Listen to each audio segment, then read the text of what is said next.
दोस्तों, फजर की नमाज अदा करने वालों के लिए हमारे नबी पाक सल्लल्लाहु अलैहि वसल्लम ने 5 बशारतें फरमाई हैं। पहली बशारत क्या है? हमारे नबी पाक सल्लल्लाहु अलैहि वसल्लम ने इरशाद फरमाया कि तारीकियों में पैदल चलकर मस्जिद जाने वालों को क़यामत के दिन मुकम्मल नूर की बशारत दे दो। और हमारे नबी पाक का इरशाद है कि फजर की दोनों रकअतें यानी सुन्नतें दुनिया व माफिया से बेहतर हैं। और आपने फरमाया कि जो बंदा अपने घर से निकलकर मस्जिद की तरफ निकलता है, अल्लाह ताला उसे हर कदम पर 10 नेकियां देते हैं।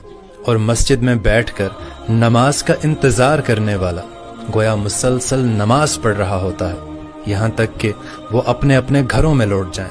और आप सल्लल्लाहु अलैहि वसल्लम ने इरशाद फरमाया कि वो शख्स हरगिज जहन्नुम में नहीं जाएगा जो तलुए आफताब से पहले और गुरूब आफताब से पहले नमाज पढ़े, यानी फजर और असर की नमाज।